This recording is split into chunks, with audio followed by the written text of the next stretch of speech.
Hey guys, Tony Maritato here with Jimmy McKay. Jimmy, thanks so much for joining me today. My pleasure. I like when people give me a clear prompt that's something that I think not just your audience or my audience, but audiences in general get value from. And then I'm like, oh, let's make this. Let's make the thing. Yeah. So this is what we're talking about today. I wanted to discuss kind of the quickest, and I don't like the term side hustle, but I'm going to use it. The quickest side hustle to 10,000 a month, Right. specifically for PTs, OTs, SLPs who don't want to give up patient care.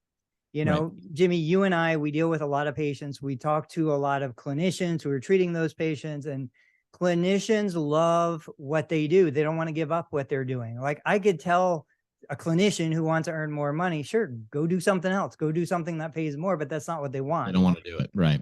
So I reached out to Jimmy and I said, hey, let's get together. Let's talk about the quickest way to a side hustle that puts an extra 10,000 a month in the bank account. And the only reason why I said 10,000 is it's an easy round number. It could be 50,000, it could be 1,000. But the Right. idea is I think 10,000, most people could kind of wrap their head around it. It's a little bit of an aspirational goal.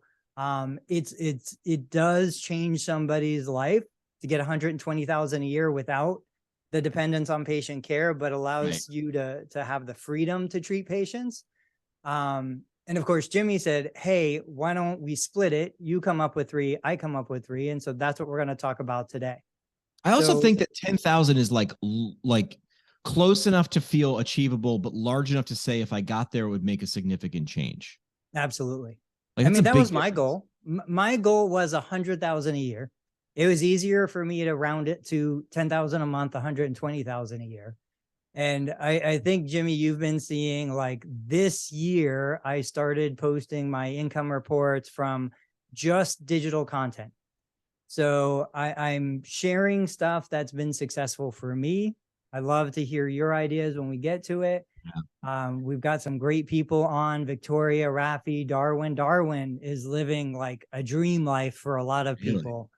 I've been seeing the photos he's putting on social media, so it's pretty incredible. But how do you want to get started, Jimmy? Well, let's do this in, like, NFL draft order, since the NFL draft is coming up. Like, you go, I go, you go, I go, you go, I go. Okay, so let me start. I'm just gonna get off to the right tone here. I've tested a lot of things. I've played with affiliate marketing. I've for me, my personal life, right? Most of you guys know, but for those who don't, like, I own commercial real estate. I make income from commercial real estate. I have the physical therapy business. Right now, we have 2 physical brick and mortar locations, and we treat patients at both locations. There's lots of things that I've done over my life. I've had graphic design businesses. I've had a plant store, nursery business, and landscaping, like all sorts of crazy stuff. I used to sell fireworks when I was a kid. In all of that time, 48 years of my life, I've honestly never seen an opportunity like the first one I'm going to talk about, which is the Amazon Influencer Program. Yeah. So most of you probably know about Amazon Associates, where you recommend a product and you get a commission if somebody clicks and buys that product. But the Amazon Influencer Program, it was launched. I became an influencer. I got approved back in somewhere around 2001. But I didn't do anything with it. I didn't understand what it was. I did merch by Amazon, creating and designing t-shirts. I did the affiliate program. I did all this other stuff. The influencer program is where I would record what Amazon is calling a shoppable video. So I'm in my clinic. I've got a cervical traction device. That was the first video that I uploaded. I recorded myself using the cervical traction device. It was about a 2.5, 3-minute video. I showed it. I explained what it is. I said, I've been using this over a decade in my clinic. These are the things that it does. These are the features. These are the benefits that go along with it. And I uploaded it to my Amazon influencer account. And then what happens is, on Amazon, when somebody's looking to buy something, they're on the website, they go to the product they want, they scroll down, they see the videos of other people using those products. And if they watch 30 seconds or more of that video that I created, I receive the commission, which is usually about 2.5%. So they're not huge commissions. but with the volume of people that are going to Amazon, it's a, they're a warm audience. They're ready to buy. I'm averaging about 2,000 to 2,500 a month. Wow. I got the official approval December 1st of 2022. Right now it's April 24th of 2023. I uploaded, because everybody wants to know these logistics, I uploaded about 160 videos in the first 2 months. So first 60 days, about 160 videos. They're 1 to 3 minute videos. They're almost all on my iPhone. I record it and upload it. I don't edit. I don't do anything special. I don't even do thumbnails on most of the videos. It's nothing like YouTube. It's very, very, very, very basic and simple. And, within a month, I was doing over like 1,000 in the first month. And then I hit that 2,000 to 2,500. I was super pumped. I thought I'm going to get to 10,000 a month lightning fast, but I stopped doing videos. Why? I got to 150, 160 videos. Right now, I've only done like 1 or 2 videos a week over the last 6 weeks. But I haven't lost anything, so right now that's where I am. And even if I didn't upload another video, I'm on target to hit 25 to 30,000 extra dollars in the calendar year. Just with the little bit of work that I did. So my top pick right now for somebody who says, I want extra income, I want it to be easy, I'm willing to put in the work up front, but then I want it to be a passive income stream. Amazon influencer is just the best opportunity to monetize video that I've ever seen. I feel a little foolish that I'm not recording an Amazon influencer video right now, actually. But after seeing you do this, and this is why I sort of like what you do and I gravitate toward what you do, is you take the curtain back, right? You're like, here's how it works. Like, I love these posts on Twitter. I scaled my agency to $60 million a year. And I'm like, that's cool, bro. But you're not going to show me how to do that. Or you're going to sell me something that's not going to actually help me get there.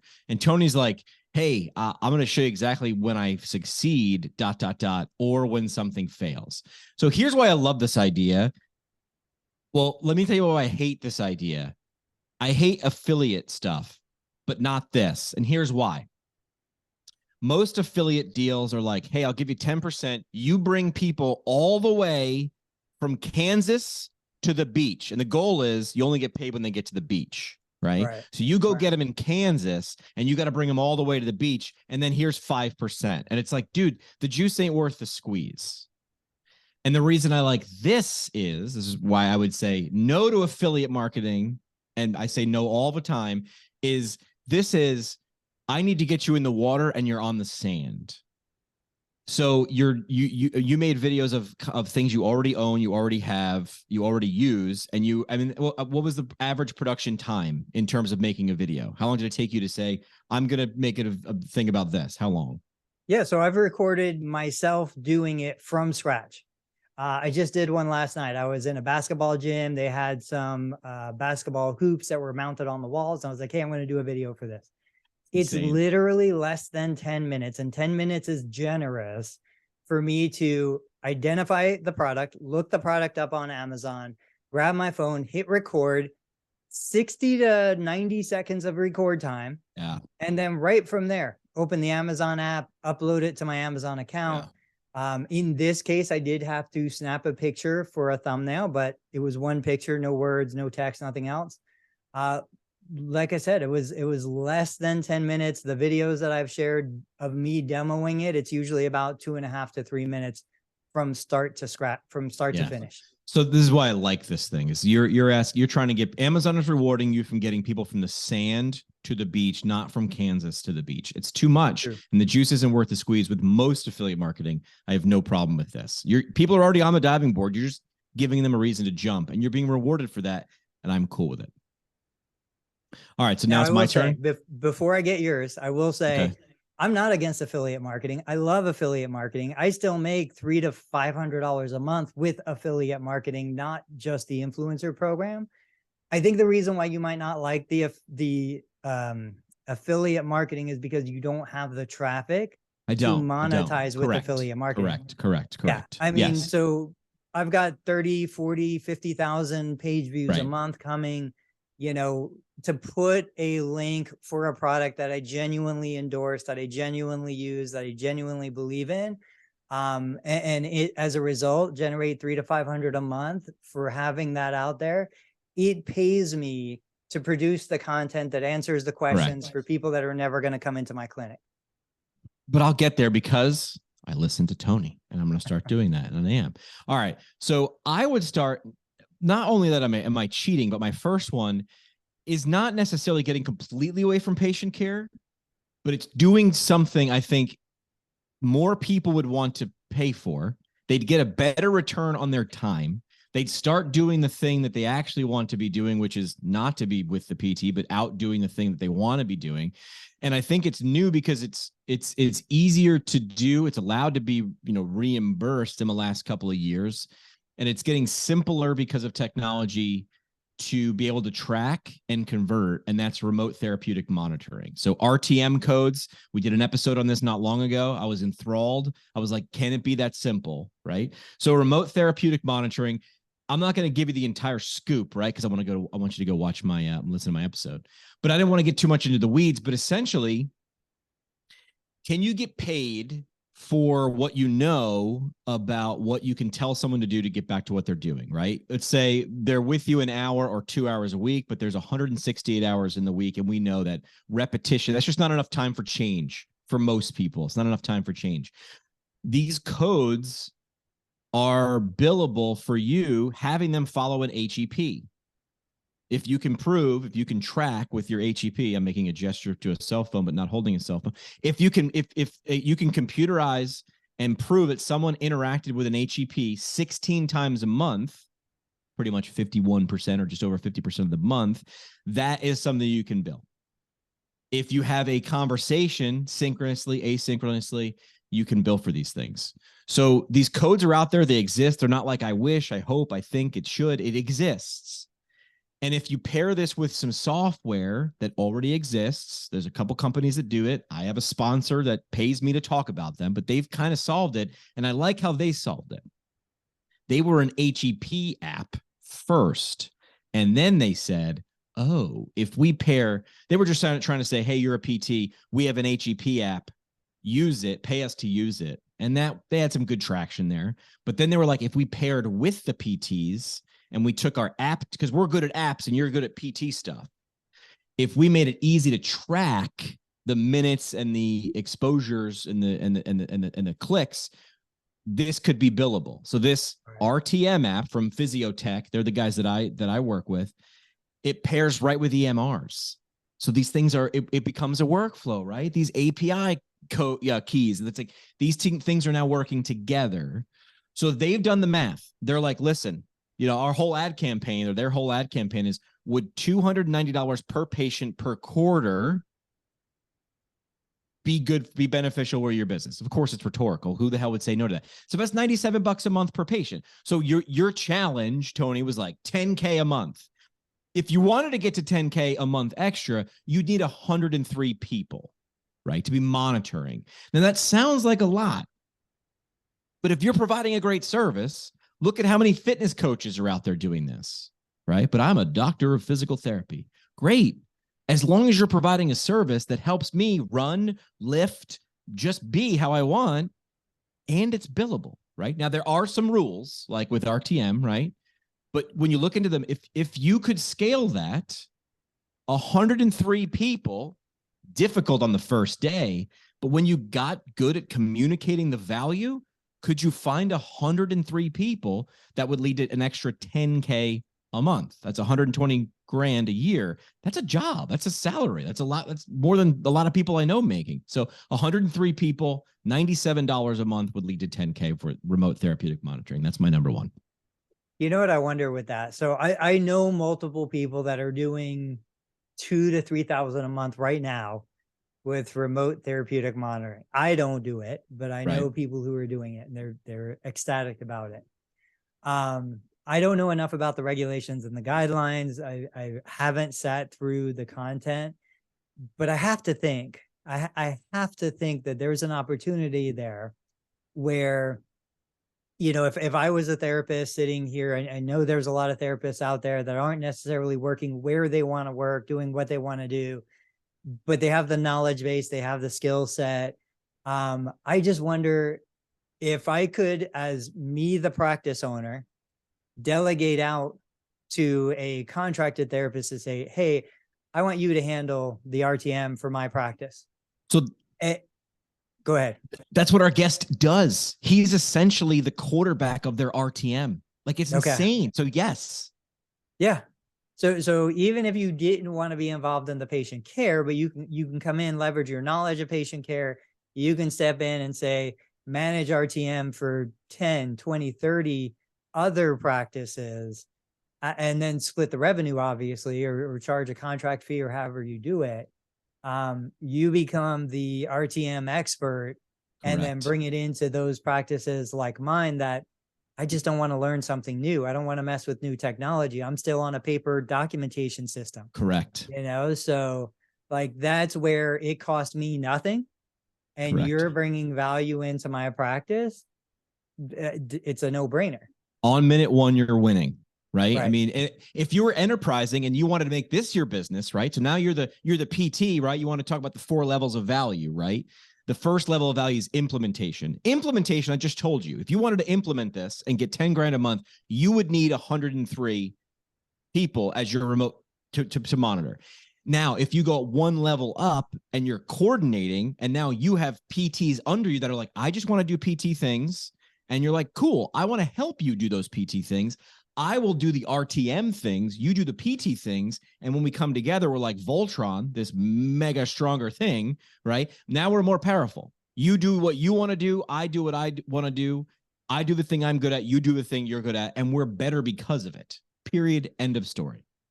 For the record, before I go back to my number 2, with Darwin on here, there were OGs back in the day. Darwin had an amazing platform. I don't know if it's still up or not. Rob Vining had done some amazing things. Like, this was all well before telehealth was on anybody's radar. These guys were really the innovators back in the day. So I just want to recognize them and thank you for being here. So my number 2, and what you're going to notice is all 3 of mine require one element. They all require attention. And if any of you guys watch any of Gary Vee stuff, you know that he's all about attention, and we're in an attention economy. So we're all kind of fighting for that attention, but I hate the business, but I do think if someone's sitting there and they're like, I need more money, I need money to support my habit being treating patients, my passion being treating patients. I think a social media marketing company, I think that is still a massive need. Whether we're talking about social media marketing for local businesses, and I'm talking about an agency, you think about all the coffee shops and the little mom and pop shops that are dying on Main Street. They need somebody. They're too busy in the business to work on the business. They need somebody who can come in here with phones and technology around audio, video, photo. Like, anybody could go in there, snap a couple amazing photos, get it on Instagram, start Pinterest, start those accounts. And I think that that's something that you could sign up a $500 to $1,000 account in a heartbeat, because these businesses that have been persisting, have been surviving, they've been around for 10, 15, 20 years. They don't have the time or the interest in doing it. My physical therapy clinic, I don't do Facebook marketing. I don't do Instagram. I don't do any social media for my physical therapy business. But again, if somebody came to me and they said, hey, I love what you're doing, I love what you guys have, I want to come in, I want to snap a couple of pictures, I want to improve your business profile, I want to improve these other things, I'll do the first 15 days for free, and if you like what I have, it's a $500 a month retainer, and this is what you get, or a $1,500 a month retainer, or whatever it is that you want to do. But local businesses, professional services, obviously stuff like directories. I have several directories. It literally turns on a money switch as soon as you launch a directory, especially if you can serve a business or a profession that has money. Attorneys and accountants and dentists, they have money to spend. It's nothing for them to spend $1,000 to $5,000 a month in outreach. It seems outrageous to small therapy providers, but that's pretty typical. Yeah. So I think anybody could start a social media marketing agency tomorrow and probably within a week or two start generating $5,000 accounts. That's Easily. monthly recurring revenue at that price point. If you like it, if this interests you, I do not think this is even remotely a stretch. I'm nodding because I do this. I have a very small team. Nobody works for me. Everybody's an independent contractor. And I stick within, I don't do local, but I do within the profession of physical therapy, right? I have a Venn diagram of two circles and they cross in the middle, communications and physical therapy in the middle. I understand most of the unique problems of the organizations within PT because I got a degree in it and I talk the language. That's it. Just need to know enough.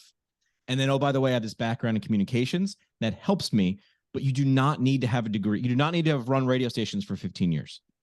Keep in mind, most of the tricks that I had in radio, well, man, these things didn't exist. The internet wasn't really a thing back then. It was, but it wasn't.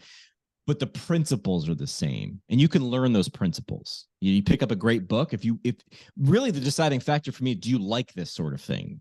And if you do, then you're going to figure it out. Like, do you like editing video? No. Do you like it? Yes. Are you bad at it? Yes. Are you willing to be bad at it and be a little bit bad? Suck a little less till you're good. Yes, then it is. This is what I do. I mean, I can't tell you who it is now, but I just signed up another major client within physical therapy. I work with APTA Orthopedics. I do stuff with the Academy of Leadership and Innovation, do stuff with geriatrics. I do stuff with other big brands. But that's why I was nodding when you said we're in the age now where you don't have to explain to people that this is a problem. Right. 10 years ago, you might be like, listen, you need to be online. That's where it's at. And people would be like, listen, Chicken Little. It's not really where it's at. Now you don't need to explain that. They understand. They see their competitors on their phones and like, how the hell did they get there? I'm confused. I don't want to do this. Can you do this? Yes, then please do. Right. I like to do the conversion before I give you my number two. My conversion is, if I'm going to charge you $1,000 a month, how many new people buying or participating in your service do you need to come in and sign up to make me pay for myself and then some? Right. And they're like, well, I guess, 5. And I'm like, you don't think I can do 5 a month? If you don't think I can do 5 a month, we shouldn't have this conversation. And they're like, well, no, I think if you do this and you do it well, I'm like, great. Well, then you should pay for my expertise. So I think this one is almost a no-brainer. I like it. All right. I'll give you my number 2. You ready for my number 2? I'm ready. More attention things, right? So mine would be similar to yours, which is online courses, right? So you're teaching people something. I'm working with someone and I'm not going to say who she is or what she does right now. And the first 6 conversations we had were all about getting her to actually agree with herself that she's good at what she does in a narrow thing within the profession of physical therapy that I said, could you create the course now with what you've known over the last 10 years that you wish you had 10 years ago when you were a student? She goes, oh my God, I would create such a great course. And I said, then why aren't you? Well, there's people smarter than me. Where are they? Do they have their course? No.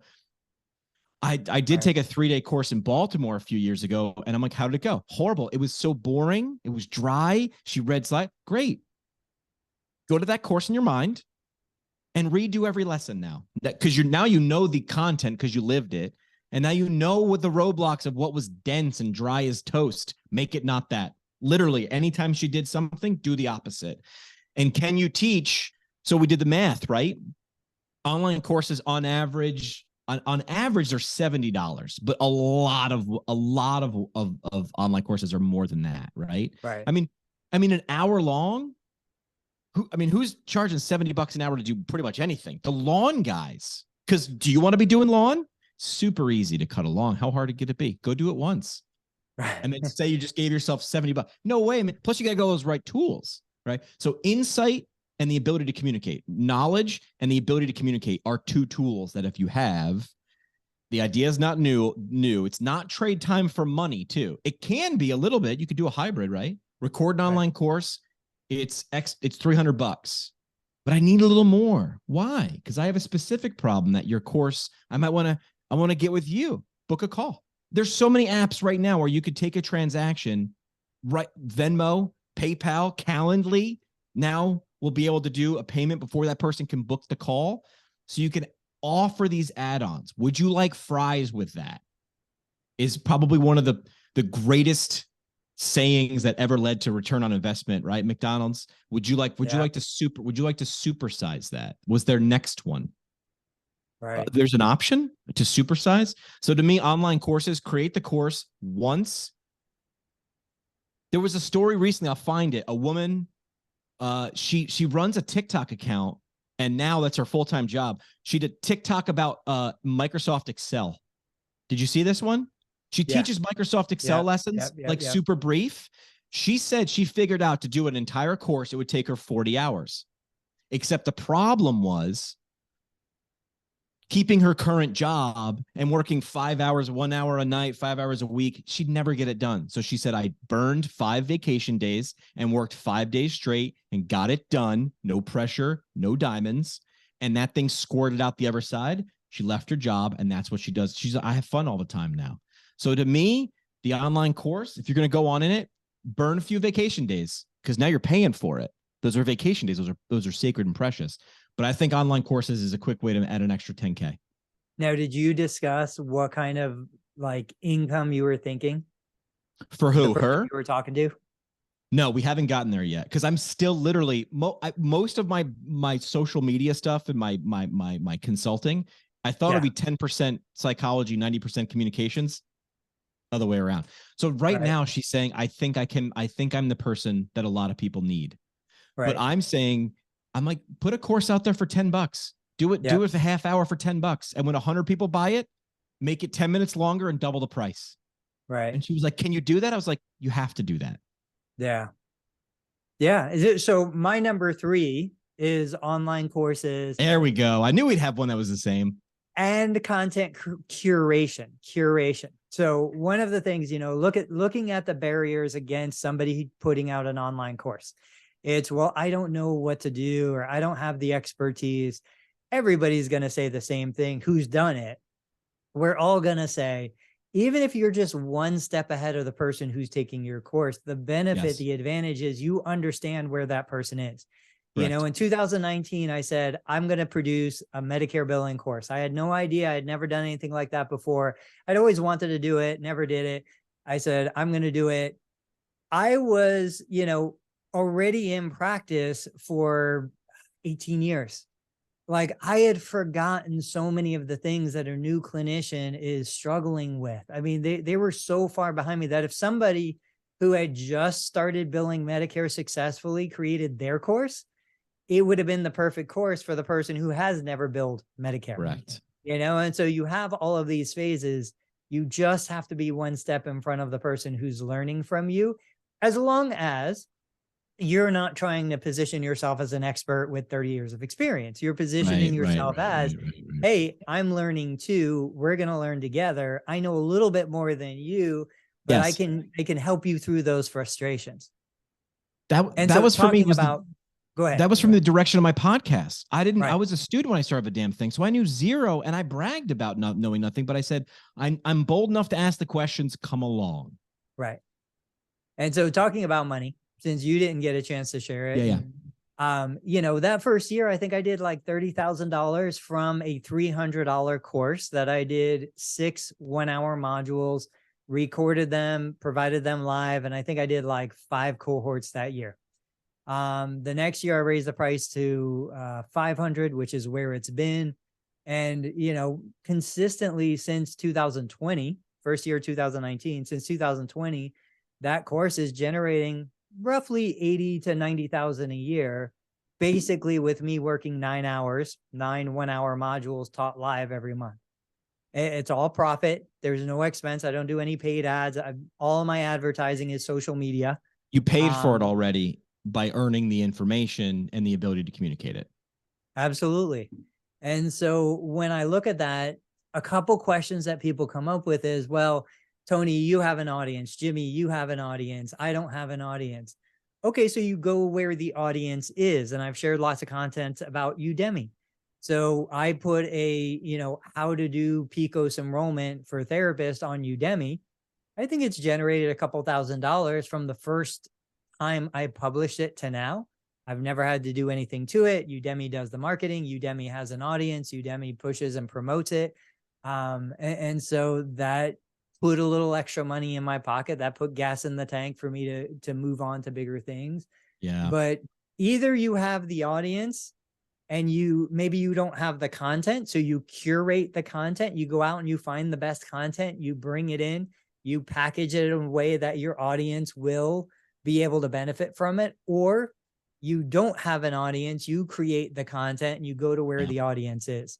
But, my first recommendation today was Amazon influencer, couple thousand a month. I mean, right out of the gate. My second was social media marketing.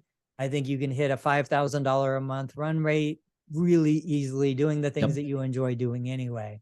And then my third is the digital courses and content, digital products.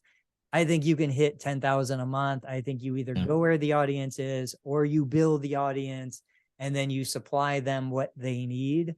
But that is absolutely, and I mean, we're small potatoes. Like I see guys and girls that are doing $100,000 releases, once a year. They're doing $1 million release once a year, and so we're not swimming in that pond yet.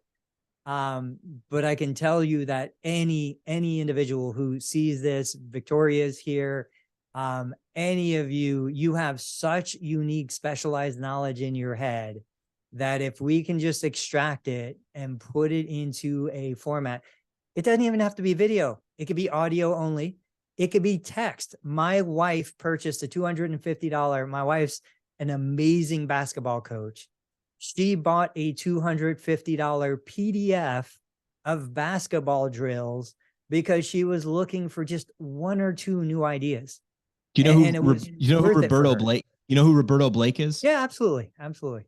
Brilliant, right? So he went online and he has an audience and then created content. He created, I think it was $30, and he created the 100 best Chat GPT prompts, and he was selling the PDF for $30. And if you are a return on investment kind of person and you're saying, if this gives me better stuff in less time, it's worth $30. Why were people purchasing it from Roberto Blake? Had a relationship. When I show up to read his stuff or watch his videos about content creation, he is ROI positive. Now, I've bought his book. I bought a few things from him, but even if I didn't, I still spent time and paid attention, spent and paid. And when he says, here's this thing, do you want it? That sketchy factor, is it going to be good? It's gone. Cause I'm like, I know this guy. I feel like I know this guy. It's called an asymmetrical relationship. I don't know that guy, but I kind of know that guy. Right. I wanted to mention something because you said swim. When we're talking about like, well, I don't have the 30 years experience. I've only got 15, right? And do you need to be the best? Jimmy's not the best. I'm not the best looking. I'm not the smartest. I'm not the ist. I'm not the fastest. I'm not the strongest. I show up regularly. But I want to give it to you in terms of context of triathlon. I'm a triathlete, Tony. I like mediocrity. Triathlon lets me do 3 things mediocre in one day. It's efficient mediocrity. And the reason I'm actually a decent triathlete is because I can swim. Now, I don't outswim college swimmers. I don't outswim swimmers, but I can swim faster than cyclists and runners for the most part. You put me on a bike, I'm not beating a single real cyclist, but I bike faster than swimmers and runners. And when I get on my feet, I'm actually a pretty decent runner. I'll outrun most people, but I sure as heck can outrun cyclists and swimmers. And when you average that together, right? So I tell people, you don't have to be the ist at anything. You got to show up. That's number one, toe the starting line. I need that. And number 2, if you know enough, like I know how to swim, I know how to bike, and I know how to run, are you better than the person who's an expert at any of those 3 things at communicating those 3 things? Give me the world's best swim instructor who doesn't know how to communicate. It's worthless. It's locked in his head and it doesn't help. So there's that 2 things you can do with content is you can educate and you can entertain. And if you do them together at the same time, that's the magic intersection for me. Nice. Jimmy, I've got 5 minutes. What's your last 5 minutes? I'll give you my third. It really is. It goes back to what I just talked about in terms of this goes to a middleman, right? I get it. You want to go work for a clinic, a company, whatever, and you give up some security, you give up mobility for stability, right? You give up mobility to have some stability. I know I'm getting a check every 2 weeks. I know I have insurance. I know I have a 401k. I know I have PTO, but you lose some of that, right? So if the company makes $100, they're going to give you 40 because they got to pay for some stuff, right? So I say go back to McDonald's and would you like fries with that? Or would you like to supersize that? A lot of people will go to a sniff and they'll say, I work one weekend a month to pay for my student loans. And that's been forever, right? But you're giving away some mobility for some stability. And I say, why can't you offer concierge PT? I know the prompt was maybe outside of patient care, but this is icing. This is yes and. This is supersize it. I mean, could you offer, I come to you, and how many people do you have to come to them? They're in their home, at their office, to actually make the same money you would if you went to the sniff. Now, again, you're going to start with zero. You're going to do a lot of work and not make any money in the beginning because you're going to just find these people. But it's going to be an inverse, right? Because you do a lot of work in the beginning and then that gets easier to do. And you start with making nothing, but that's going to go up and to the right eventually. I wouldn't sell individual treatments. I'd sell packages. I'd say, listen, I'll come to you once a week, whenever you want. We'll hang out for an hour. Don't focus on how long. Focus on the solution. So listen, you pay me a flat fee per month, and whenever you need help, you call me, right? There was that show on USA about the concierge doctor. It was like a comedy, right? He was out on Long Island, he was in the Hamptons. You just want to be the person's solution. Might be a phone call. Could this meeting have been an email? We've all been there. Maybe this visit didn't need to be a visit. Maybe it was a phone call or a FaceTime. So I say the only way you'll find those people is if you actually tell those people you are available to be found. So to me, come to me PT is the kind of thing I would do if you knocked everything I do down to $0 and I have a PT license and don't mind shaking a few hands. I'd go me to you direct and take out the middleman. Is that URL available? Did I just make that up? Yeah. I mean, that's a pretty good one. Tony's already got it. He's purchased the rights. Is it? I'm just looking. I'm on GoDaddy right now. It is available. What is it? What did I say? Me to you? PT.com is an available URL.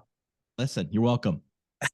I want to interview the person who takes that URL, does something with it, and 5 years from now, when they're sitting on a beach knocking it dead. I mean, that's sort of like what Movement X is doing, right? You guys know Movement X? Yeah. So they're essentially saying, instead of just doing it in one city, they're like, we're this network. We're going to be this brand. It's Fox Rehab. I used to work for Fox Rehab. They were for your grandmother with OTPT and SLP. But again, if you're the clinician working for them, you're going to get a cut. If you do it yourself, you give up stability for mobility. But if you're a hustler, you get to take home what you I don't want to say it, but like you eat what you kill, right? Or eat what you grow. I like to be the limiting factor in my own business personally. I just like that. I don't mind working for others, but then there's agreement, right? So, I mean, I've done this, Tony. This is my bonus tip, right? But Tony, I can't jump out and do anything you said here on this list because I have a mortgage and kids and all those things. Great. Right. Here's a great way to negotiate. The next time you think you deserve more in your day job, we'll call it your regular job, that's great. Don't negotiate with money. Here's how I negotiated one contract, right? I wanted X. The company I was going to start working for was one offer Y. The difference was 20%. We were not going to find a middle ground, right? Some people would say, then just take middle ground. I said that I want 20% of my week back. So I did not work Fridays. I was able to then take that day and flip it. Yeah. Maybe you want a 20% raise at your clinic and you're not going to get it. It's never going to happen. Great. I'll negotiate for time. And somewhere in there, use that time for one of the 6 things that we talked about today, or 5 things, because we doubled up, which is good. Use that time to flip into one of those things. And then you can change from stability to mobility. That's just, I make suggestions, you make decisions. I love it. Let me give a bonus tip since you gave one. All right. Talking about what you said, do you want fries with that? Do you want to supersize that? I really think, truthfully, for those of you that are out there that are in a job full time, you're struggling to keep up with everything. You're like, these guys are awesome. I love them to death, but that's not reasonable. I've got 40 hours of work and then I go home and I've got my family and my sports and all these other things that are going on with my kids. the same way a business would look at their existing clientele, the easiest person to help and serve and sell more services to is the person that's already working with you. Correct. When I was an employed therapist, well, I was never an employed therapist. When I was an employee at any business, I always viewed myself as an independent business owner working for that business. I was never an employee. I flipped everything on its head. If I was a therapist getting $40 and generating 100, I would look at that as I'm spending $60 to pay this employer to guarantee me $40 an hour, right? I flip everything. With that, I'd be looking at the easiest, lowest hanging fruit. And I'd say, well, what is my current employer's biggest problem? Where are the leaks in the system? Where are they losing the most revenue? Right. And I would start right there. I would upsell services to my current employer that I know are going to help the bottom line. And then that would be the launching point where you could take that and spin it out into other businesses. This is the intrapreneurship. Right. Yeah. Right. I mean, you again, Roberto Blake and trust. You've obviously earned your employer's trust. They see what you can do, right? Make sure it's probably a good example right before you start upselling them. But hey, how do I help you solve my problem is a great way to get a business owner's attention. How do I get you to help me solve our problem is the best way. Right. All right, guys, let's wrap it up here. So you've been watching this on PT Pintcast on YouTube. If you haven't already subscribed to Jimmy's channel, get on there, subscribe to Jimmy's channel. I'm going to share this through my channel as well, so that maybe I can bring some of my audience over to you. Yeah. Darwin, Victoria, Rafi, everybody else who came out tonight. Thank you so much. Darwin, I see the comment. I appreciate it. Jimmy, what's your final word? Final word is focus on the audience and talk about them, right? Put yourself in their shoes. What problems do they have in everyday life, right? List them, vomit them, put them on the dry erase board. And then what things you like solving, right? There's your perfect 2-circle Venn diagram. Where those two things cross, that's the world you should be living in. Awesome. Everybody, thank you so much. Have a great night. Thanks, guys.